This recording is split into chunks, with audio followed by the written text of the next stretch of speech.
উম, আমি আমি একজন মুসলিম, হ্যাঁ। আর মুসলিম ঘরে আমার জন্ম। তো ছোটকাল থেকেই বাবা মা যখন বলছে তখন নামাজ কালাম পড়ছি, হ্যাঁ। ওইভাবে চিন্তা কোনোদিনও করিনি। তো রিসেন্ট কিছুদিন আগে, আহ, 2 মাস 2 মাস হইতেছে, তো আমি আমার ধর্ম নিয়ে ঘাটাঘাটি শুরু করলাম। আম, আমার ধর্ম, তারপর আমার আরো কিছু প্রশ্ন ছিল যেগুলো প্রশ্নের উত্তরগুলো এখনো খুঁজতেছি। আর যতদূর এই 2-2.5 মাসে যতদূর জানতে পারলাম সেটা হলো, আমি আমার ধর্মে কোনো ভুল খুঁজে পাচ্ছি না, বুঝছেন। আর ওইভাবে আমি এখনো এটা যে তো ভাই এটা তো ভাই কেউই কারো ধর্মে কখনো ভুল খুঁজে পায় না। মনে করেন আহ মনে করেন যে কোনো রাজনৈতিক দলের নেতা কর্মীরাও তাদের দলের কোনো ভুল খুঁজে পায় না, তাদের নেতার কোনো ভুল খুঁজে পায় না। বলি ভাই, যে কোনো পীর সাহেবের ভক্ত যে কোনো পীর সাহেব ভক্ত তার পীর সাহেবের কোনো ভুল ত্রুটি খুঁজে পায় না। এটার কারণ হচ্ছে ইনডক্ট্রিনেশন। ঠিক আছে, ছোটবেলা থেকে আপনাকে কিছু শিক্ষা দীক্ষা দিয়ে বড় করা হয়েছে, আপনাকে কিছু জিনিস আপনার অটোমেটিকলি আপনার ভিতরে ঢুকায় দেওয়া হয়েছে, আপনার চিন্তার ভিতরে ঢুকায় দেওয়া হয়েছে। ঢুকায় দেওয়ার কারণে আপনার চিন্তা ভাবনার পদ্ধতি হয়ে উঠছে সেটা। যেমন আপনার জি ভাই, বুঝতে একটা পারছি। ছেলে আমার যদি প্রশ্ন একটা ছেলে এটা ছিল না ভাই। একটা ছেলে যদি মুসলিম পরিবারে জন্মায় তাহলে তাহলে মূর্তি পূজা করাটা তার কাছে হাস্যকর লাগবে। আবার সেই একই ছেলে যদি একটা হিন্দু পরিবারে জন্মাইতো তাহলে অদৃশ্য আল্লাহরে পূজা করা তার কাছে একটা হাস্যকর বিষয় মনে হবে। এটা হচ্ছে পারসেপশনটা তৈরি হয় ছোটবেলা। এখন ছোটবেলা তো আমাদেরকে কেউ আসলে মানে জিজ্ঞেস করে না যে তুমি কোন ধর্মটা বাইছে নিবা, এটা তো কেউ জিজ্ঞেস করে নেই। আমাদেরকে চাপায় দেওয়া হয় ধর্মটা, এবং এইটার কারণে চাপায় দেওয়ার কারণে আমাদের ভিতরে নিরপেক্ষ অবস্থানে যাওয়াটা আমাদের জন্য দুষ্কর হয়ে যায়। এটাকে যুক্তিবিদ্যার ভাষায় হয় কনফার্মেশন বায়াস। আমাদের ভেতরে এক ধরনের কনফার্মেশন বায়াস তৈরি হয় যে আমি যত খারাপই দেখি না কেন আমার ধর্মের ভিতরে আমি খারাপ কিছু খুঁজে পাই না। হুম, কারণ আমি তো এই ধর্মে বিশ্বাসী, অন্ধভাবে বিশ্বাসী, এই কারণে আমি আমার ধর্মে কিছু খারাপ কিছু খুঁজে পাই না, তবে অন্য ধর্মে আমি খারাপ কিছু খুঁজে পাই। এইটা প্রত্যেকটা ধার্মিকের একটা কমন সমস্যা। যেমন আপনার কাছে হিন্দু ধর্মের অনেক ত্রুটি বিচ্যুতি আপনার চোখে পড়বে যে ওরা এরকম করে, এই খ্রিস্টানরা এটা করে, ইহুদিরা এটা করে। অন্য সব ধর্মের ব্যাপারে আপনি বুঝবেন, যুক্তি দিয়ে বুঝবেন যে হ্যাঁ ঠিকই তো, ওই ধর্মটা তো যুক্তিযুক্ত না, কুসংস্কার। কিন্তু নিজের ধর্মের বেলাতে আসলেই এই আপনার কনফার্মেশন বায়াসটা কাজ করবে, সেটা আপনাকে আটকায় রাখবে, এটা সম্পর্কে সঠিক সিদ্ধান্ত নেওয়ার ক্ষেত্রে আপনাকে বাধা সৃষ্টি করবে। এটা হ্যাঁ তো ভাই, ভাই আমি হিউম্যান সাইকোলজি। হ্যাঁ, আমি আপনার পক্ষে যাব। সেটা হলো যে যখন আমি অন্য ধর্মের ভুল পাই তখন আমার কাছে ওইটা যুক্তি মনে হয় না, হ্যাঁ। তখন আমার ধর্মে আমি যখন কোনো একটু অন্যরকম ধারণা সৃষ্টি হয় তখন আমি এই এই প্রশ্নটার উত্তর খুঁজে বেড়াই, যেটা আমি অন্য ধর্মের বেলায় করি না। হ্যাঁ, এটা আপনার পক্ষে যাব। আমার প্রশ্ন এটা ছিল না ভাই। আম, আমি আমার ধর্মে ভুল পাচ্ছি না। তারপরে আমার যেটা মনে হয় যে পুরো পৃথিবীতে এমন কোনো মানুষ নাই যে আম, বিনা স্বার্থে কোনো কিছু করে, কোনো কোনো কিছুই করে না। আমি যদি আমার 10 মিনিট কারোর সাথে কথা বলি, ওখানে আমার স্বার্থ থাকবেই। বা আরেকজন যদি আমার সাথে 10 মিনিট কথা বলে, ওখানেও স্বার্থ থাকবেই। এমন কোনো মানুষ নাই যে তার স্বার্থ নাই। সেটা টাকা পয়সা হইতে পারে, গুড সম্পর্ক হইতে পারে, তারপরে যদি ধার্মিক হয়, হেদায়েত দেওয়ার জন্য হইতে পারে। আপনার কি এটা মনে হয় না যে কেউ, কারোর সময় যদি আমরা পাই তাহলে সেটা হলো সে তার স্বার্থের কারণে আমাকে দিতেছে। মানে এক কথায় অবশ্যই স্বার্থ, স্বার্থ মানে স্বার্থ বলতে অনেক সময় আমরা জিনিসটাকে খারাপ ভাবে দেখি, বা অনেক সময় আমরা এমন ভাবে বলি যে স্বার্থ জিনিসটা খুব খারাপ। কিন্তু অনেক সময় এটা হইতে পারে যে আহ স্বার্থটা এরকম হইতে পারে যে আপনার উপকার হোক, এটাও একজনের স্বার্থ হইতে পারে। যে আপনার উপকার হইলে আমি যে একটা ভালো ফিল করব, আমার ভিতরে যে একটা ভালো অনুভূতি হবে, এটাও একটা ব্যাপার হইতে পারে। যেমন ধরেন আমি যখন হুম, কাউকে সাহায্য করি তখন আমার ভিতরে একটা ভালো ফিলিংস হয়। এই ফিলিংসটা হইলে এটা তো আমার স্বার্থ, তাই না? এখন যদি আপনি বলেন যে ও আসিফ ভাই, আপনি তাইলে এই স্বার্থে মানুষের উপকার করলেন, আপনার ভিতরে একটা ভালো ফিলিংস হইব এই স্বার্থে আপনি, হ্যাঁ, সে কথা সত্য, আমি আমার মনের ভিতরে ভালো ফিলিংস হইলো, একজনকে সাহায্য করতে পারছি, এটা আমি ভালো ফিল করব, মনের ভিতরে শান্তি পাবো এক ধরনের, এটার এই স্বার্থে আমি করছি, কিন্তু এটা তো আসলে আমি তো কোনো কিছু লাভ করতেছি না এটার পেছনে। আমাদের সাথে ফারাজ ভাই চলে আসছে। ফারাজ ভাই, আপনি কি এই বিষয়ে কিছু বলবেন? কেন ভাই আপনার আপনার মনে যে আপনার মাথায় যে কেমিক্যাল রিলিজ গুলো হচ্ছে ভাই, ডোপামিন রিলিজ গুলো হচ্ছে, এটা যে আপনার দিলে ভালো ফিল করে সেটাকে একটা স্বার্থ না? এটা অবশ্যই স্বার্থ। উম, এটা কি অর্জন না? এটার কি লোভ নাই আপনার? অবশ্যই এটার লোভ অবশ্যই আছে আমার, কিন্তু হ্যাঁ, যদি কারণ একটু ডোপামিন টাকার নিঃসরণ কারণে, হয়, যদি তারপরে আমরা আরো একটু ভালো ফিল করি, লোক একটু দেখানো, সুখ এই যে ফিল ভালো করি, লোক দেখানোর কারণেও এটাও হয় কিন্তু। এটাও হইতে লোক, পারে, অনেকের ক্ষেত্রে হইতে পারে, হ্যাঁ, এটাও হওয়া হ্যাঁ, স্বাভাবিক। আচ্ছা, আমার তারপরে আমি আরেকটু বলি। আহ, এই ধারণা আমার ভিতরে এখনো আছে। তারপরে ইসলাম, আমি আমার ধর্ম নিয়ে ঘাটাঘাটি করার মাধ্যমে আপনাদের খুঁজে পেলাম। হ্যাঁ, এই বিষয়ে আমি জানতামই না। আমাদের বাংলাদেশেও যে আমাদের ধর্ম বিশ্বাস করে না, এরম ডিরেক্টলি বলি যে নাস্তিক এরকম আছে, আমি এই বিষয়টা জানতাম না। হ্যাঁ, হঠাৎ করে আপনাদের লাইভ দেখলাম, আসিফ ভাইয়ের দেখলাম, তারপরে আসাদ নূর ভাইয়ের এটা ইউটিউব চ্যানেলে আসলো। তারপরে আমি এই, আপনারা মনে হয় 5 জন আছেন, আসিফ ভাই আছেন, এই যে ফারাজ অর্ণব ভাই, তারপরে এই যে নতুন এই যে আরেকজন হুজুর উনি আছে, তারপর না মাসুদ ভাই, ভাই, 5-10 হাজার আছি আমরা। হ্যাঁ, আছেন অনেকেই। হ্যাঁ, আমি জানি কম আছেন অনেকেই, কিন্তু ইউটিউবার হিসেবে আপনারা মনে হয় 5 জন আছেন। তারপর আপনাদের ভিডিও আমি অনেক দেখা শুরু হ্যাঁ করলাম। হ্যাঁ, আমার ইউটিউবার বানা দিলেন, হ্যাঁ হ্যাঁ ভাই, মানে খুবই শরম পাইলাম ভাই, বলেন। সোশ্যাল মিডিয়া ইনফ্লুয়েন্সার, এবার ঠিক আছে আসিফ ভাই? পুরাই মানিজ্জত মেনে কি আর করা, ঠিক আছে। আপনাদের খুঁজে পেলাম। তারপরে আহ, তখন আমি চিন্তা করলাম যে আমাদের ইসলাম ধর্মে যদি এরকমটা যদি না থাকতো যে ফারাজ ভাই, হেদায়েত, আপনি কি একটু কথা বলবেন? আমি তাহলে ঘুরে আসি একটু। শিওর শিওর আসিফ ভাই, শিওর। ফারাজ ভাই তাহলে একটু শুনেন। হ্যাঁ, আমাদের ইসলাম ধর্মে এরকম আছে যে অন্যকে হেদায়েত দাও, হ্যাঁ, দাওয়াত দাও, ইসলামের দাওয়াত দাও। হ্যাঁ, এই কারণে আম, অনেকে ইসলামের দাওয়াত দেয়। তারপরে আগে যেটা বললাম যে স্বার্থ ছাড়া আমার মনে হয় না কেউ কিছু করে। হ্যাঁ, স্বার্থ ছাড়া কেউই কিছু করে না, যেটা আমার মনে হয়। তখন আমি আপনাদের যখন পাইলাম, আমি আপনাদের দিক থেকে চিন্তা করার চেষ্টা করলাম যে আপনারা কি চাইতেছেন। হুম, আপনাদের বেনিফিটটা কি, আমরা যে আপনারা হ্যাঁ, আপনাদের বেনিফিটটা কি। এটা কয়েকদিন ভাবছি যে তারা এই ইসলাম বিরোধী কেন। হ্যাঁ, তারপরে আম, এই যে আসিফ ভাই প্রতিদিন live এ আসে, আসাদুর ভাই শনিবারে আসে, তারপরে মাঝে মাঝেও আসে, তারপরে মাসুদ ভাইও আসে, তাদের বেনিফিটটা খুঁজে বের করার চেষ্টা।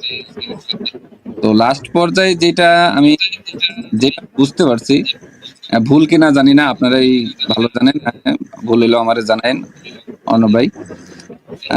যেটা আমার মনে হতেছে, ফেম ফেম পাওয়ার জন্যই এগুলা করতেছেন। আমার ধারণা কি ভুল?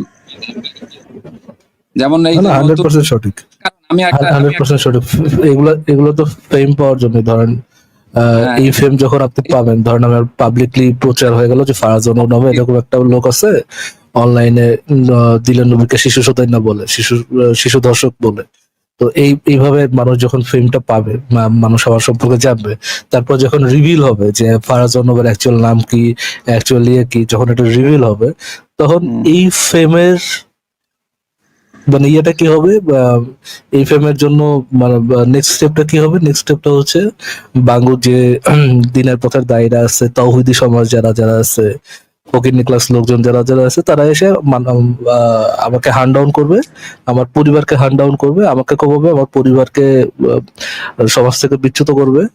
তো এই ফ্রেমটা তো আই থিঙ্ক সবারই দরকার, যেমনটা দরকার ছিল শিশু আপনার শিশুর সাথে যৌনসঙ্গমকারী নবীর দরকার ছিল, হুম, যে জন্য তাকেও পাশে লাথি মেরে মদিনাতে বের করে দিয়েছে। যদিও ওইখানকার লোকেরা, মদিনার লোকরা নবীর উম্মতের মতো এতটাও সভ্য হইতে পারে নাই যে আহ, সাথে সাথে জবাই করে দিবে, অতটা সভ্য হইতে পারে নাই।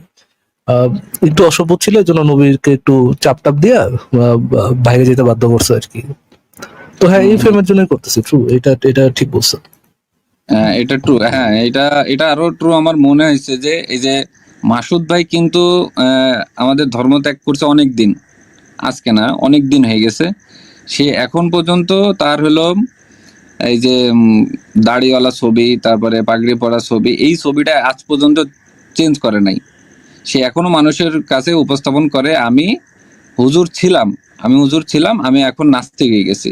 হ্যাঁ, তার ভাই এটাও ঠিক বলছেন, এটাও ফ্রেমের জন্য। কজ মানুষ দাড়ি, টুপি, তারপর পাঞ্জাবি, মোহাম্মদ তো আমরা জানি যে ঈশার সাথে সাথে ওই আপনার একজন শিশুর ধর্ষক নবীর সাথে সাথে একজন দর্জিও ছিলেন, মানে ফ্যাশন আবিষ্কার করেছিলেন ওই সময়।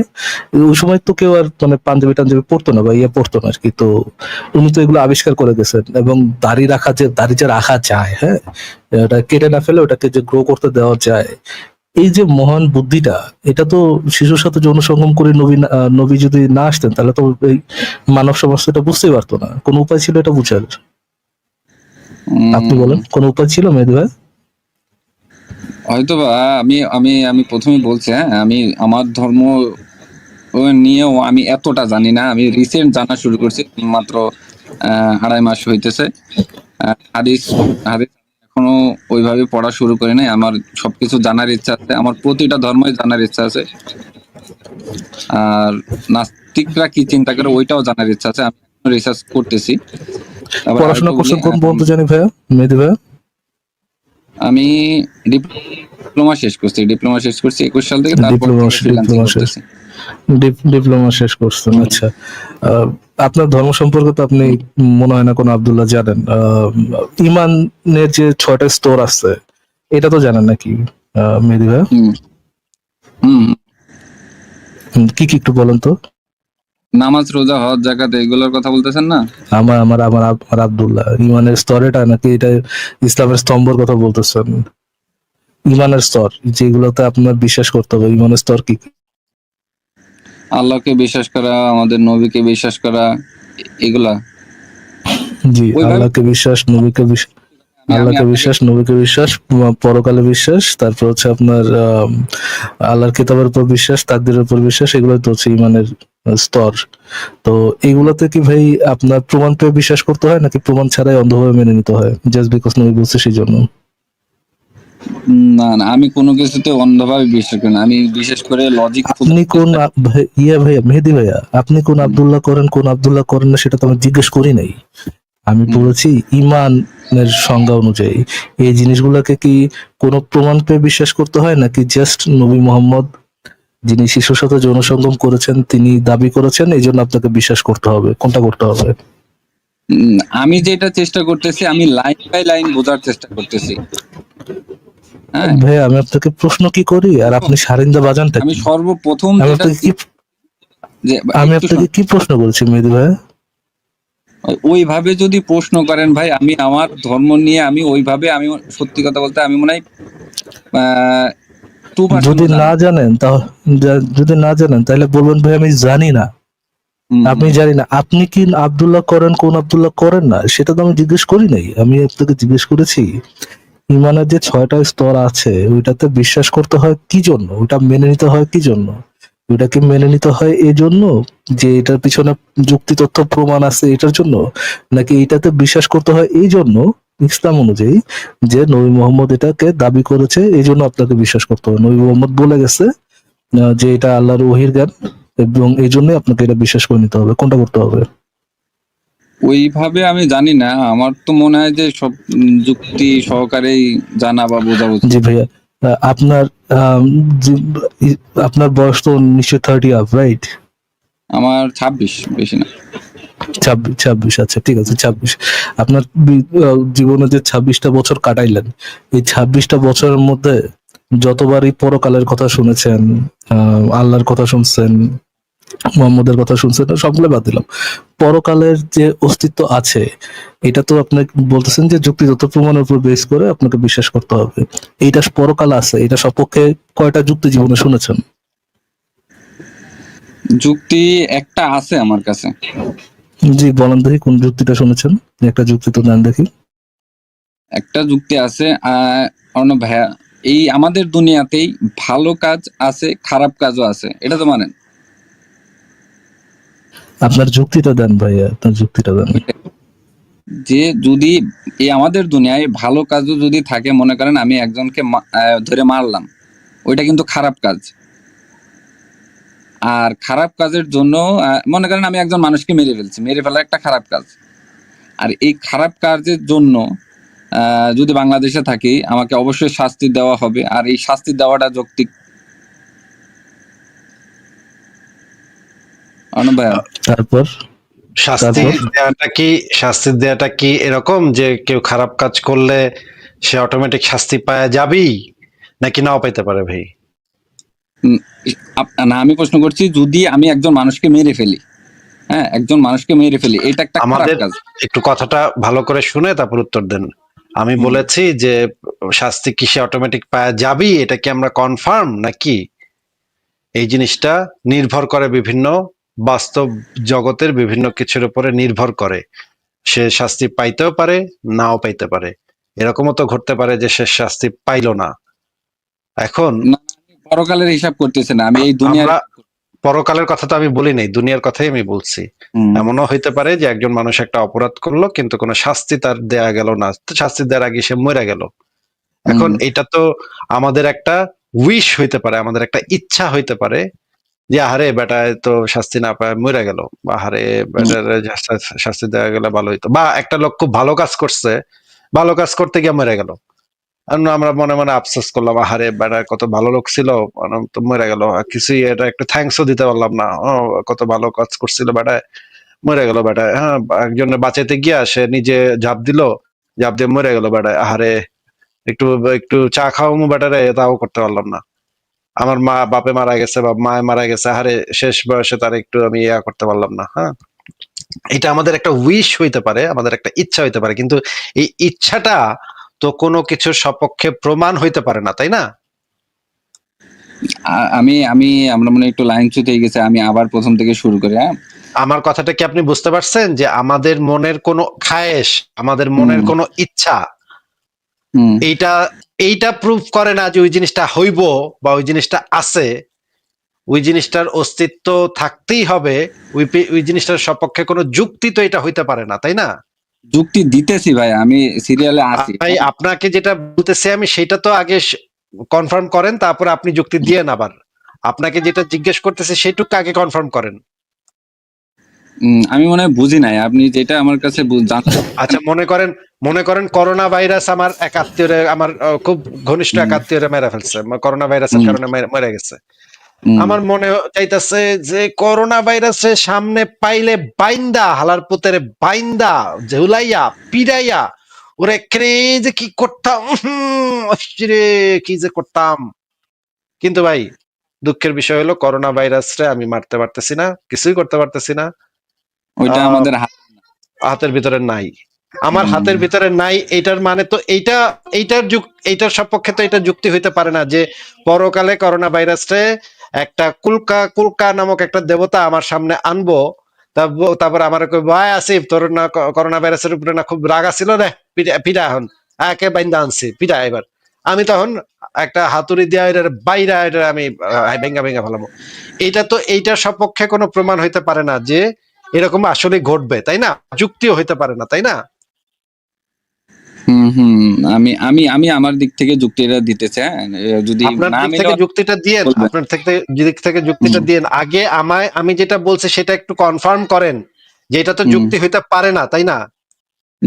না না, এটা যুক্তি হইতে পারে না।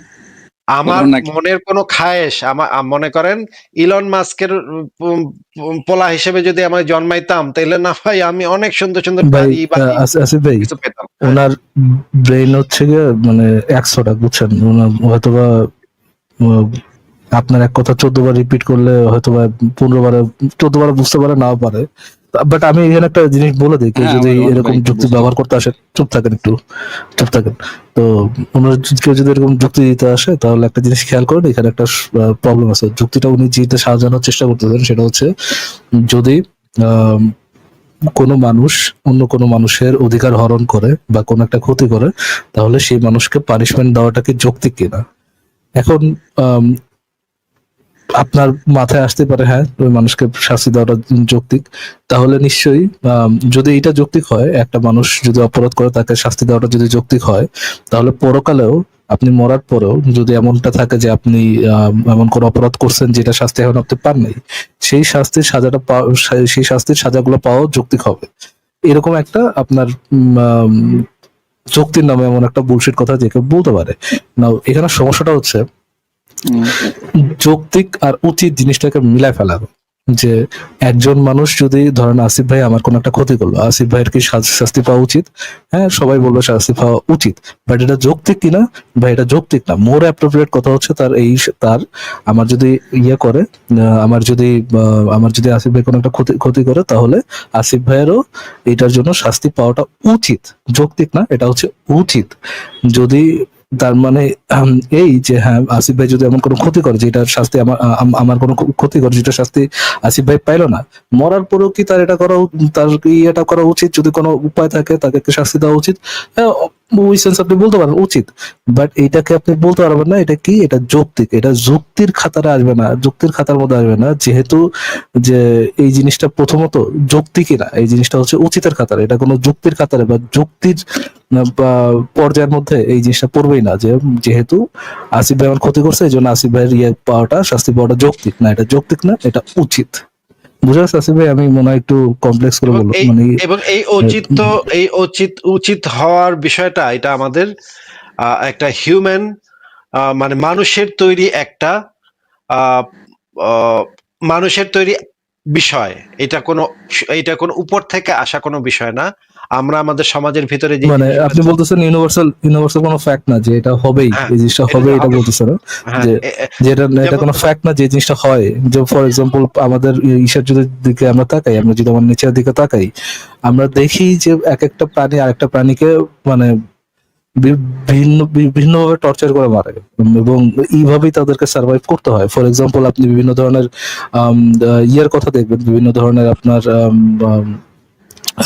লার্ভা বা ইয়ে দেখবেন, যে আপনার মৌমাছির মতো ইয়ে দেখবেন, ফ্লাইস দেখবেন, সেগুলো হচ্ছে আপনার অন্যান্য ক্যাটারপিলারের ভিতরে আপনার তার লার্ভা গুলো ফেলায় দেয়, তার লার্ভা গুলো ইনজেক্ট করে, এবং করে কি ওই বাচ্চাগুলো যখন ফুটে ওই ইয়েকে ওই ক্যাটারপিলারকে ভিতরে মাংস খাইতে খাইতে খাইতে খাইতে পুরো পেট থেকে বাস্টে বের হয় আর কি। আরো অনেক কঠিন কমপ্লেক্স। কিন্তু কথা হচ্ছে তাদের যদি ইয়ে প্রজনন করতে হয়, তাদের যদি বাচ্চা পয়দা করতে হয়, তাহলে এই প্রসিডিউরই এইটা, যে তারা কোন একটা ক্যাটারপিলারের ভিতরে তাদের লার্ভাগুলো ইনজেক্ট করবে বা তাদের ডিমগুলো ইনজেক্ট করবে। তো এইটা আহ, ওই ইসের সাথে কি খারাপ হচ্ছে? ওই ক্যাটারপিলারটার সাথে কি খারাপ হচ্ছে? ওই ক্যাটারপিলারের কি ক্ষতি করা হচ্ছে? হ্যাঁ হচ্ছে। বাট তার মানে এই না যে যেহেতু ওই ক্যাটারপিলারটার ক্ষতি করলো ওই কোন একটা পোকা, কোন একটা ড্রাগন ফ্লাই সামথিং, কোন একটা পোকা ক্যাটারপিলারটার ক্ষতি করলো, তার মানে এই না যে প্রকৃতির সাথে সাথে ওই ইসেটারও কোন একটা ক্ষতি করবে, ওই ড্রাগন ফ্লাইটার কোন একটা ক্ষতি করবে। এরকমটা প্রকৃতিতে ঘটে না। এটা কোনো স্টাবলিশ ফ্যাক্ট না যে একটা প্রাণী অন্য প্রাণীর ক্ষতি করলে ওই প্রাণীটারও ক্ষতি হবেই। এটা কোনো যুক্তির খাতারে আসে না। আপনি আসিফে যেটা বললো যে আমরা মানব সভ্যতা আগায় নেওয়ার জন্য এই একটা এই ইয়েটা করছে, এই একটা বিচার ব্যবস্থা করছে, এবং অন্যান্য অনেকগুলো ইসের মধ্যে অনেকগুলো প্রাণীর গ্রুপের মধ্যে এরকম কিছু রুলস তারা নিজেরা বানায় নিজেরা ফলো করে। মানুষ যেহেতু আরো অনেক কমপ্লেক্স বিং, মানে বুদ্ধিগত দিক থেকে আরো অনেক কমপ্লেক্স, মানুষের বিচার ব্যবস্থাগুলো আরো অনেক বেশি স্পেসিফিক এটার ক্ষেত্রে, এবং মানুষ আরো বেশি ফলো করার চেষ্টা করে। হ্যাঁ, আসিফ ভাই এতটুকু বলার। হ্যাঁ, একদমই, মানে খুবই চমৎকার করে ইয়া করে ফেলছেন যে এই জিনিসটা কোনো এমন না যে আহ, যেমন ধরেন সুনামি হয়ে অনেক মানুষ মারা গেছে, হ্যাঁ, and ওই মানুষগুলোর ভিতরে ভালো মানুষও ছিল, খারাপ মানুষও ছিল। কারণ আমরা তো এটা দাবি করতে পারি না সুনামির কাছে, এই সুনামি তুই একটু বুঝে শুনে মারবি না মানুষ, এতগুলা ভালো মানুষ, এতগুলা শিশু যে তুই মারলি, এটা কি তুই মারলি কেন? এটা তো আমরা সুনামির সাথে তো এটা নিয়ে আমরা ফাইট করতে পারবো না, তাই না? সুনামি আসলে সে বাসায় নিয়ে যাবে সবাইকে, বা একটা রোগ হইলে, করোনা ভাইরাস হইলে, করোনা ভাইরাস ছড়ায় পড়লে অনেক মানুষকে নিয়ে চলে যাবে। এন্ড করোনা ভাইরাসের সাথে তো আমরা এটা নিয়ে ফাইট করতে পারবো না। অনেক সময় প্রকৃতিতে এই জিনিসটা এইটার কোনো, এটা এটা মানে উপর থেকে আসা কোনো বিষয় না, এটা আমাদের হিউম্যান ক্রিয়েশন।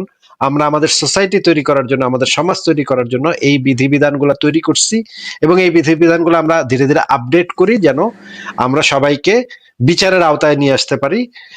কিন্তু অনেক সময় অনেকে ছুটে যাবে, এটাও স্বাভাবিক যে অনেক সময় অনেকে ছুটে যাবে, কিন্তু আমরা চেষ্টা করি আমাদের সমাজ ব্যবস্থাটাকে আরেকটু ডেভেলপ করতে পারলে, আরেকটু আইন কানুন গুলাকে আরেকটু ডেভেলপ করতে পারলে যেন আমরা সবাইকে বিচার এবং বিচার ব্যবস্থা এবং আইন কানুনের ভিতরে যেন আনতে পারি, বিচারগুলাকে যেন আরো সুষ্ঠু করতে পারি, এই চেষ্টাটা আমাদের থাকে। কিন্তু তার মানে তো এটা না যে পরকালে এটার বিচার হইব এই জন্য আমরা সব আইন কানুন বন্ধ করে দিব, তাই না? এক্স্যাক্টলি।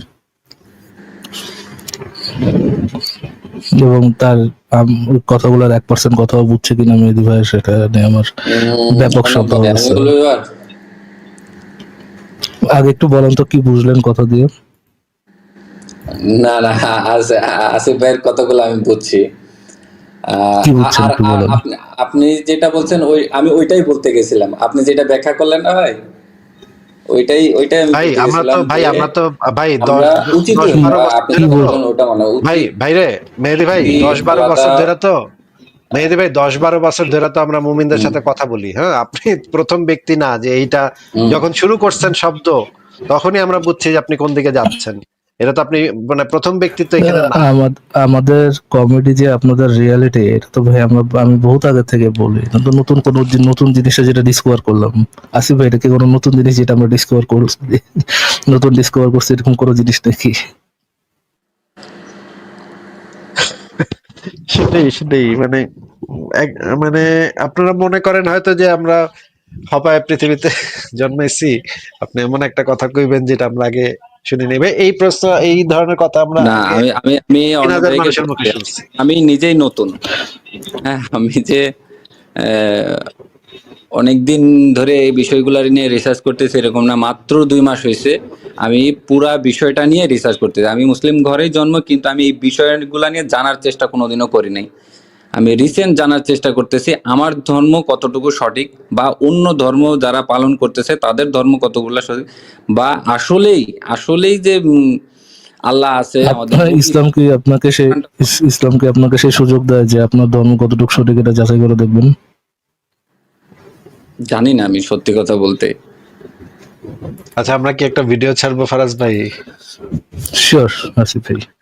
আচ্ছা, দাঁড়ান তাহলে আমি একটু ব্যাকস্টেজে চলে আমি যেতে পারি। অর্ণব ভাইকে বলছে, যেহেতু আমি নিজেই অনেক কিছুই অজানা, ওইভাবে আমাকে প্রশ্ন করলে আমি উত্তর দিতে পারবো না।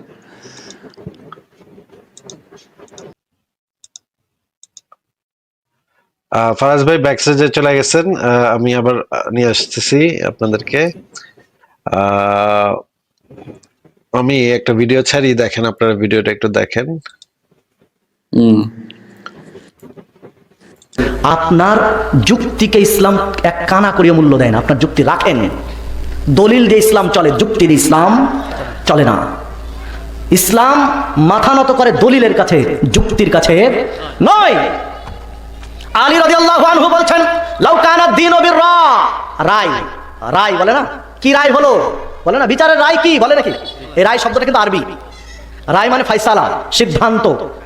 লাউ কানা দ্বীনু রায়, যদি এই দিন রায় মানুষের যুক্তির উপরে চলতো, মানুষের যুক্তি নির্ভর যদি হতো, তাহলে আমি আলী রাদিয়াল্লাহু আনহু পায়ের তলায় মাসা করতে বলতাম।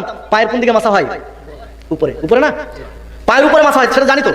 মাসাহা করতে হয় পায়ের উপরে। আলী রাদিয়াল্লাহু বলছেন, না, যদি যুক্তি দিয়ে ইসলাম চলতো আমি বলতাম তলে মাসাহা করো, তলে।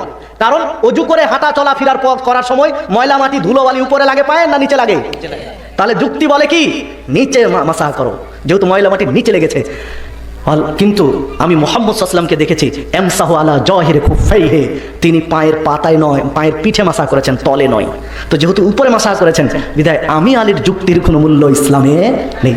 এটা একজন সাহাবী, আশারে মুবাশশারা জান্নাতি 10 জন সাহাবীর একজন, 4 খলিফার একজন, রাসূলের জামাইদের একজন, রাসূলের নারী পোতা চাচাতো ভাইয়ের একজন, তিনি বলছেন। এই হাদিস পাবেন আবু দাউদের মধ্যে 162 নম্বর হাদিস, মেশকাতের মধ্যে পাবেন 525 নম্বর হাদিস, এবং হাদিস সহিহ।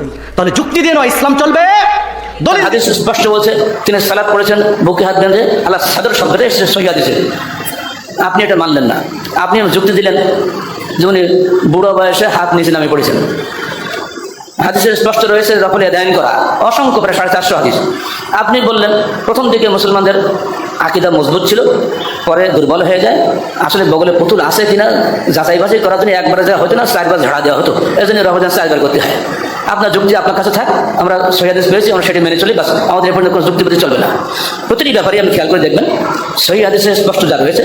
এই বিষয়ে ওলামা সালাফ বলে গিয়েছেন, ইন্নাল আইম্মাতুল আরবাআ কুল্লুহুম ইয়াত্তাবিউনা যাহিরাল কিতাবি ওয়াস সুন্নাহ।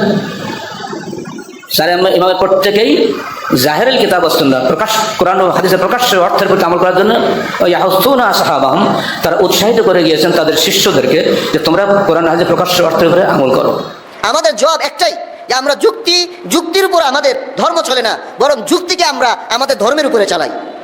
যুক্তি দিয়ে আমি চলবো না। হযরত আলী রাদিয়াল্লাহু তাআলা আনহু উনি বলেন, যদি যুক্তির উপর ইসলাম চলতো, যে শীতকাল আসতেছে, অনেকে চামড়ার মোজা পরে, তো অজু কইরা যদি চামড়ার মোজা পরে, তো পুরা অজু কইরা পা আর ধোয়া লাগে না, ওই পায়ের চামড়ার মোজা, কাপড়ের মোজা আমরা বলি যে না হবে না, চামড়ার মোজা 3 আঙ্গুল দিয়ে উপরের পিঠ, পায়ের উপরের অংশে মাসাহ করলে, মুছে নিলে পা ধোয়ার কাজ হয়ে গেল। আমাদের দেশে তেমন লাগে কম, কিন্তু যারা প্রচুর ঠান্ডার দেশে থাকে তাদের জন্য এই মাসালা। আচ্ছা, আমার মনে হয় যে এই জিনিসটা আপনি বুঝতে পারছেন মেহেদী ভাই, যে ইসলাম তো ভাই যুক্তি দিয়ে চলে না ভাই, ভাই। যুক্তিকে ইসলাম দিয়ে চালাবে এই জিনিসটা পসিবল কেমন ভাই? যুক্তিকে না, চালাবে আমি ইসলাম? আমি ও প্রথম আচ্ছা, থেকে ওই যে যুক্তি দিয়েই বোঝার চেষ্টা করছি। হ্যাঁ, একদম সর্বপ্রথম যেটা বোঝার আচ্ছা, তাহলে ভাই ওই যে যুক্তি দিয়ে যদি ইসলাম চলে, তাহলে মনে হয় ওইরকম গতকালকে যেটা ইয়া করলাম আসিফ ভাই, গতকালকে যেটা নিয়ে আলোচনা করলাম, যে কন্ট্রাডিকশনকে ইয়া করতে হবে, রিপ্লেস করতে হবে উইথ দ্য ওয়ার্ড কনভিনিয়েন্স, বুঝছেন? এইভাবে যুক্তি দিয়ে ইসলাম চালাইতে হবে। যে জায়গায় কন্ট্রাডিকশন ওই জায়গায় বলবেন না, ওই জায়গায় আপনার বলতে হবে কনভিনিয়েন্স। সেটাই ভাই, মানে ধর্মকে যুক্তি চালাবেন। দেখেন ফারাজ ভাই, এই যে আলেমরা কত গর্বিত, দেখেন খুবই গর্বের সাথে, খুবই ইসের সাথে তারা বলতেছে যে আমরা যুক্তির আমরা 2 পয়সার দাম দেই না। মানে কি আনন্দিত এবং গর্বিত, তাদের চেহারার ভাবটা দেখছেন আপনি? বিশাল বড় অর্জন ভাই, বিশাল বড় অর্জন। কি মাশাআল্লাহ আমি মাশাআল্লাহ। এই হুজুরদের নিয়েও একটু রিসার্চটা করছি। হ্যাঁ, এরা অনেকে আছে, হ্যাঁ সবার কথা বলবো না, অনেকে আছে যে যারা এলো মনে হইতেছে যে ধর্ম ব্যবসায়ী করতেছে, আচ্ছা সত্যি কথা। মেহেদী ভাই শুনেন, আমার কথা শুনেন একটু। কিন্তু আছে যেহেতু আমরা আমাদের এখানে অনেকে আছে যারা শুনেন, মূলতই ইসলাম ধর্মকে কথা বিশ্বাস করে। কথা শুনে নেন মেহেদী ভাই, কথা শুনে নেন। যেহেতু আপনি একটা ধর্ম সম্পর্কেও জানেন না, যেহেতু ধর্মের যৌক্তিকতা নিয়েও আপনার ইয়ে নাই, আপনার তেমন পড়াশোনা নাই, আপনি যে রিসার্চ চালাচ্ছেন ওই রিসার্চটা আপনি কমপ্লিট করেন, চালাইতে থাকেন, সামনে আগান। যদি আপনি ধর্ম সম্পর্কে যখন যুক্তি মুক্তি পাবেন তখন এসে যুক্ত হয় না। আপনি যেহেতু জানেনই না কোনো কিছু সম্পর্কে, আপনার সাথে আলোচনা করব কি দিয়ে, কি বিষয়ে আলোচনা করব? ঠিক আছে, বুঝা গেছে? তাহলে মেহেদী হাসান ভাই আপনাকে আজকে বিদায়। আচ্ছা, আরেকটা বিষয় নিয়ে একটু কথা বলা যায়। আমি যদি বলি যে গডের এক্সিস্টেন্স আছে, আর আপনারা তো বলেন যে গডের এক্সিস্টেন্স নাই, ভাই আমাদের আব্দুল্লাহ মার্কাকর ভিডিও টিডিও আগে দেখে আসেন ভাই, ফালতু কথা বলেন না। হ্যাঁ, অগামগা মানে কোত্থেকে যে আসেন ভাই। ভাই। আর একটা বিষয়, দুরু ভাই, আর একটা দুরু ভাই, মিনিট সময় নেই। দুরু ভাই, আপনি মানে ইউটিউবে ভিডিও দেখে আসেন, যান ইউটিউবে আগে অনেকগুলো ভিডিও দেখবেন, তারপরে এরপরে যুক্ত হইবেন, এর আগে যুক্ত হইবেন না।